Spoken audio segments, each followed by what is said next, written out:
This little pine tree here broke off, and its brothers are like, I got you! Hang on, Samuel! And Samuel's like, don't let go! They're like, we got you! We got you! Just calm down! Help! Help! Okay, so we are at Ozone. Here's the trail register. And then we've got a sign, and the top part is gone. So if you're coming westbound, be aware of this. This was a camp thing that says the campground is that way. So if you have cached at this campground, follow the blue blazes.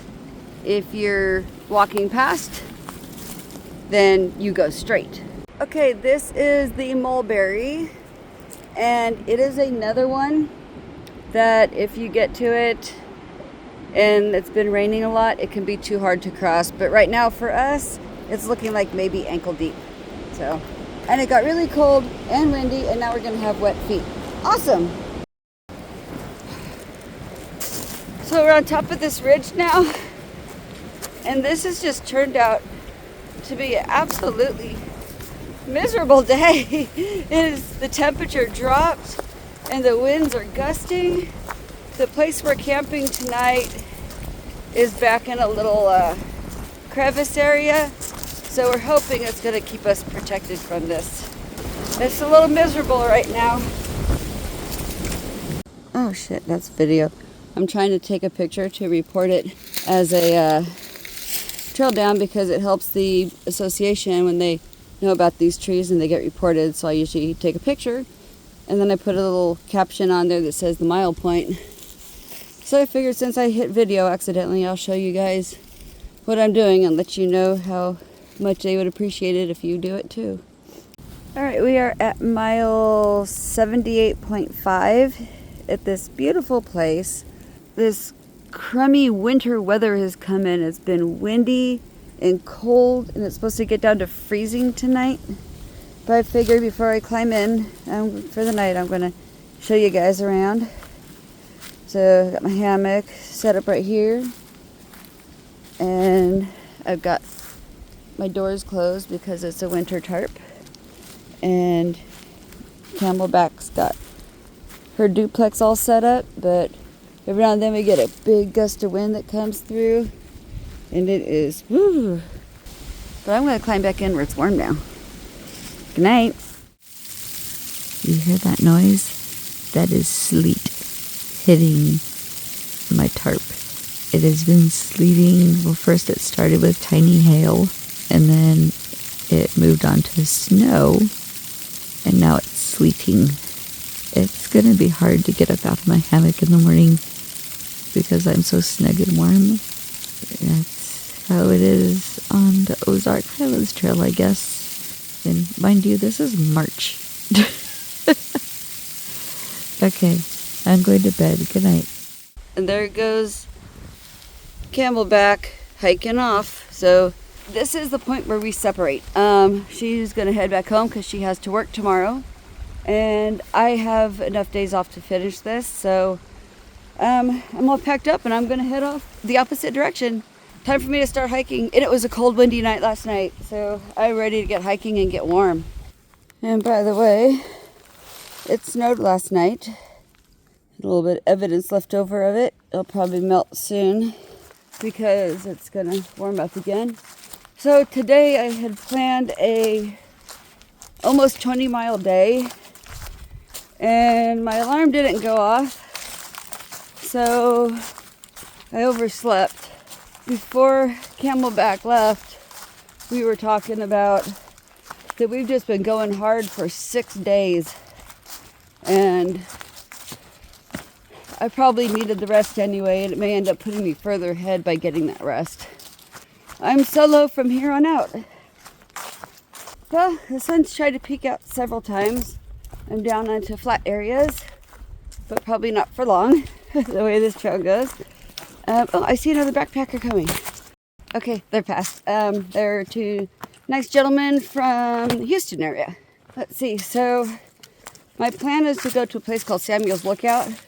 But with all this wind and weather, not sure if it's going to be, the wind will have died down for up there. So I may end up hiking back down to get out of the wind because that's located up on a ridge. Obviously, it's the name Lookout. We'll see what ends up happening. Starting to get warmer now. It was so cold up there with a cold, hard wind. Whew. That was kind of really making me doubt if I wanted to proceed ahead. But it's all part of an adventure. Okay, I'm gonna hike. Bye. Okay, I'm at Lewis Prong now. There's been several crossings of it, but this one's pretty wide. And also, this is one of those ones that can give you a problem if it's been raining a lot. But from what I understand, it has to rain quite a bit for this to come up, but it will come up pretty high. Let me show you. So remember, I'm westbound, so I'm going against the grain of usual travel. And way over there where it's nice and flat and there's no rocks, that's where the trail crosses. So those other gentlemen I met said, yeah, go downstream, it'll help better. So I came downstream, and there's all kinds of choices for places to cross. So I think I'm just going to hobble boop, boop, boop, boop, boop, boop, boop, boop, that way, all the way across. And we'll see if I fall in or not.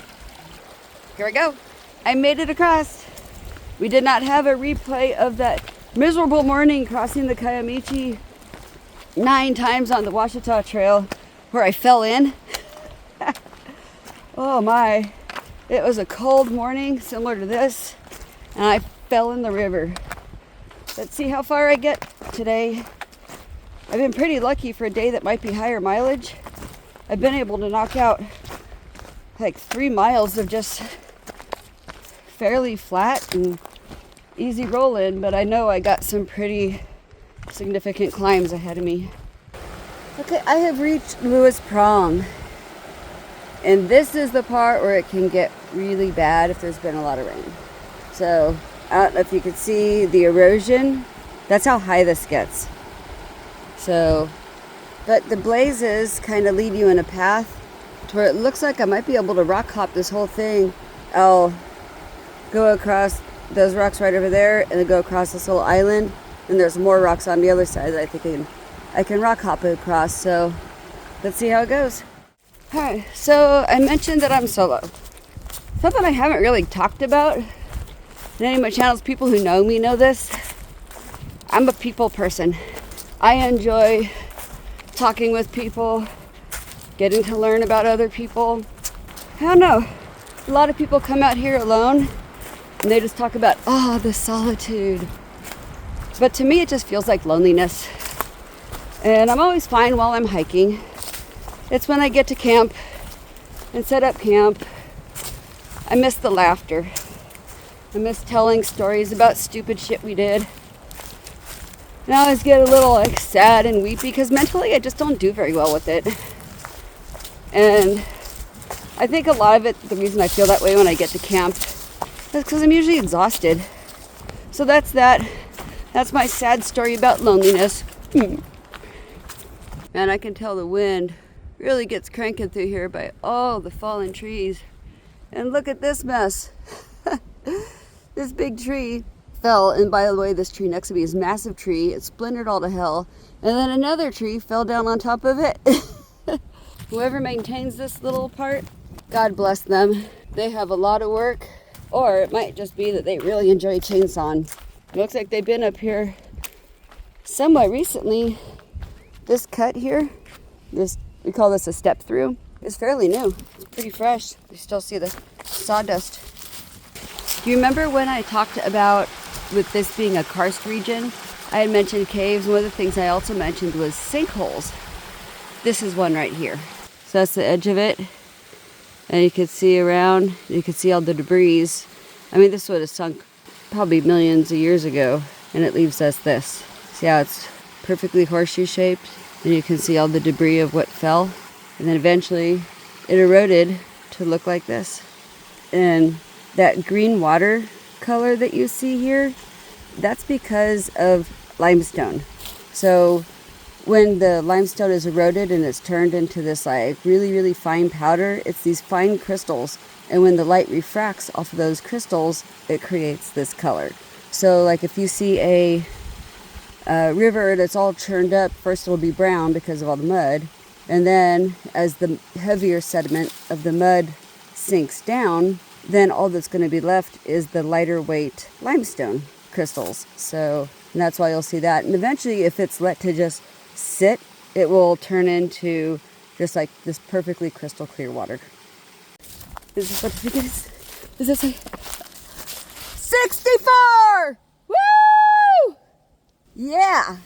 This does not seem like a very special number, but when the trail is 164 miles long and you're hiking it backwards, this means that I've hiked 100 miles. Yes! Woohoo! That feels good. So that means I now have 64 miles to go. That's a good feeling. I've gone over 100 miles now. But not a good feeling is I just looked at the far out to see, make sure I know where is my last place to get water before I hit this campsite that's in 5 miles. And it doesn't show any water. I know I've heard a lot of people say, don't rely on far out. There's a lot more water than what it says. So, but just looking at the topography, I mean, it doesn't look like a place where you would find creeks. It's just all kind of flattish area. So, I've got like 3/4 of a liter, and I'm going to try to conserve it as much as I can, because it may be all I have. But first time I see water, you know I'm going to stock up. I have a hard time believing that I'm going to go 5 miles in this place and not see any water. Keep your fingers crossed for me. So, less than 2 minutes after recording that, I found water. So, I think I'll see a lot, but I'm going to go ahead and fill up a little bit here just to be safe. It's just a little thing. Just a little trickle. I'm going to have to use a scooper to get it, but dang it, I'm going to get it. Look at this incredible view.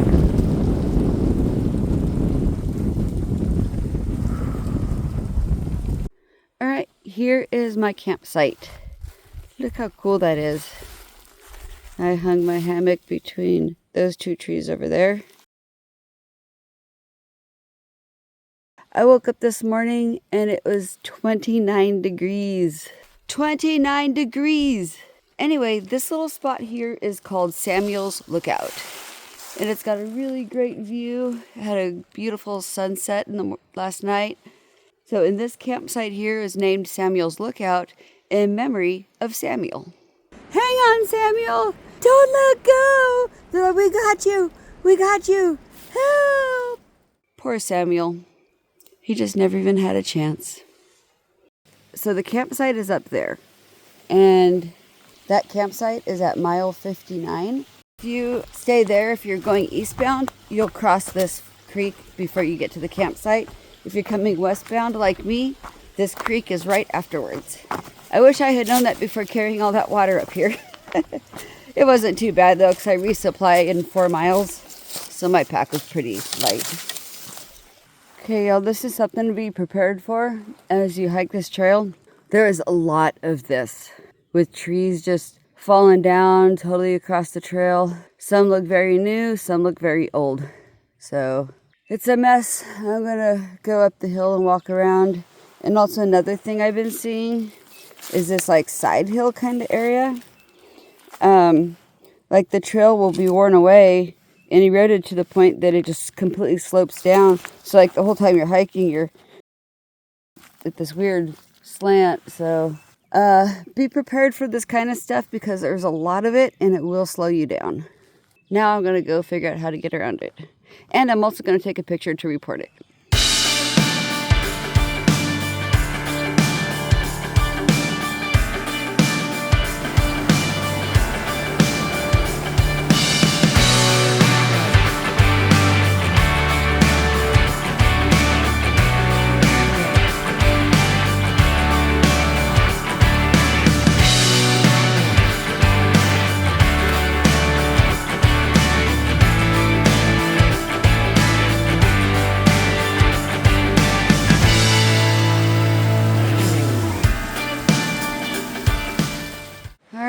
here is our first view of the Little Mulberry. This river or creek, I think it's a river, can get really high. But there's a bridge. And if I remember correctly, there was a really bad flood. And the old bridge that used to be here was taken out. I think this is the one. But if y'all were to know how bad my memory is, there will be something I swear was how something was and what somebody told me. And then when I actually find out, it'll be completely different. Alright, made it across the Mulberry. And my feet didn't even get wet. Ha! Alright, just signed the register at Lick Branch Trailhead and boom! There's my car. I'm not ending here. So originally, we were going to have Humpty Dumpty with us as well, and she was going to be with me all the way to here at Lick Branch, and then she had to leave. But unfortunately, she had some stuff that she couldn't get away with, so she had to cancel. So I was going to be solo after here, but having my car here also gives me a bailout if I needed due to rain and water coming up in the creeks and the rivers. And also, it's another resupply point for me. So since it's my car, I can get rid of all my dirty underwear and trash and everything else. So the path coming up to here from where I was at mile 59 was just bad. It's so many blowdowns and loose rocks and slanted trail. It definitely made for much harder hiking, and unfortunately I think it's really setting me behind because I had a 17.5 mile day planned today, and I don't know. I might be getting there pretty late. I don't know how much longer this goes on with all the blowdowns and everything. All right, let me go get my resupply done, and then I'm going to get back on trail. Bye-bye, car. Well, so when we talked about how I mentally don't do well solo, well, last night I had cell service at that campsite at 59, and that helped. And then if I can make it to Hare Mountain tonight, I believe there's cell service up there as well. But I was kind of thinking that when I got to this point where there's my bailout, there's my car, I could just go, that it would be tough for me to walk away. It's not. It actually isn't. I'm hoping this gets a lot better, this tread and the path and everything. But I do know that right after Lick Branch, I'll start climbing. Right as I've just put 3 more days of food in my bag and refilled my water. Now I get to climb. But I just hope that the footing is better than it has been, because all day has just been a struggle. And if it continues to be like that, I may not be able to make Hare Mountain today, because I dilly-dallied getting out of there this morning because it was 29 degrees, y'all. That was cold. I didn't even want to get out of my hammock to even pee. I mean, I did, because I don't want to pee in the hammock, but... Alright, I'm going to go get across here. Watch me follow my ass and go face first into the water.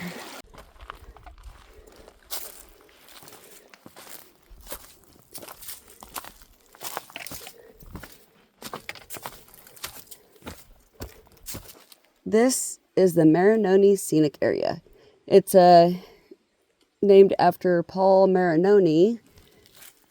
And this place is just beautiful down here. There's some cascading waterfalls up that way. Cool cave right there. It doesn't go very far back though. Paul Marinoni was a judge in this area. And I don't know the entire story of how it happened, but basically he got swept away by a river and drowned. So apparently he was very beloved by the locals, and they dedicated this beautiful area to him. And it sure is pretty.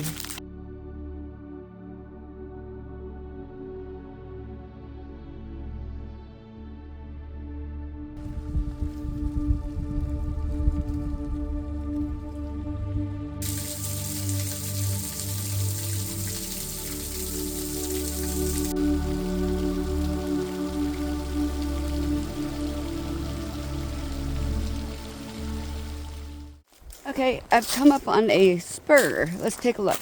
It's very well marked with blue blazes. So we got the white blaze telling you to go straight, then the blue blaze telling you it's a spur. That way, and then that's the little National Scenic Trails thing. So, if you go this way, down the spur trail here, that is the Highway 215 trailhead. It's also known as the Indian Creek Spur Trail.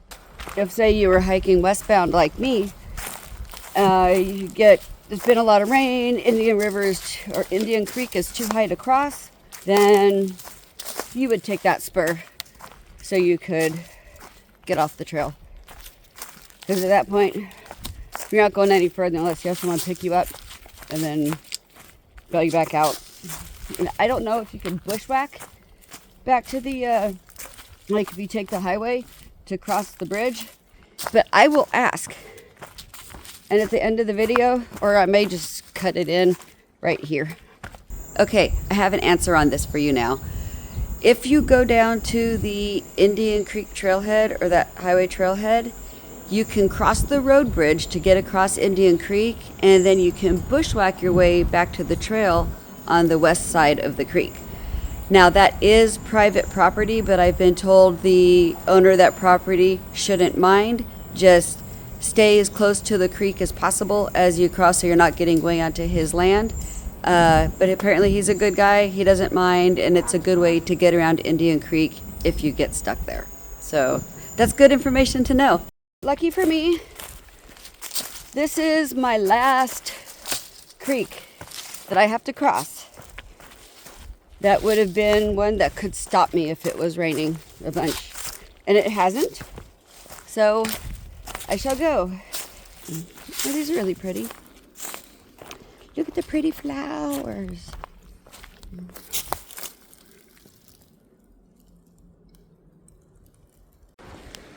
Okay, I have reached Indian Creek.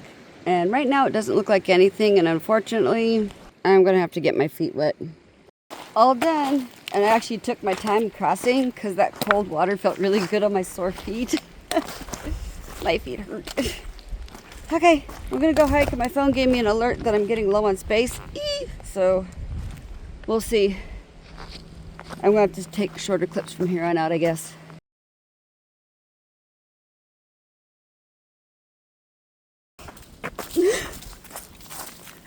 Today's been so hard.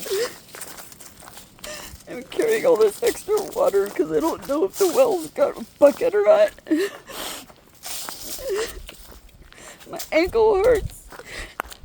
I don't want to do this anymore. And now the wind's all kicked up. It's probably going to be windy up there. I'm hating this right now.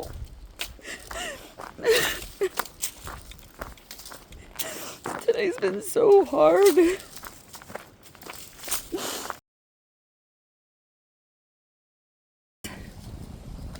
Like my new glasses? Ha! I am up here at the top of Hare Mountain, which is the highest point on this trail. It's got some pretty good views.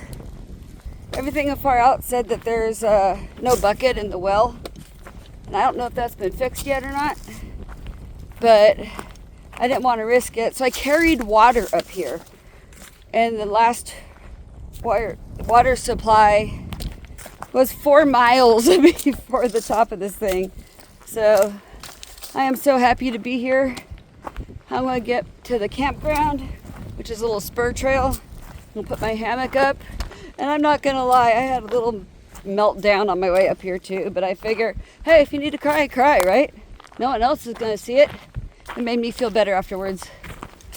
Whew. All right, I'm at the junction. Well, it's a well. There's a metal cover that goes over it. I just scooted it to the side. And there is water in there. It looks clear, but a little bit greenish, but it's hard to tell because it's in a well. Actually, no, I can see down. It is clear.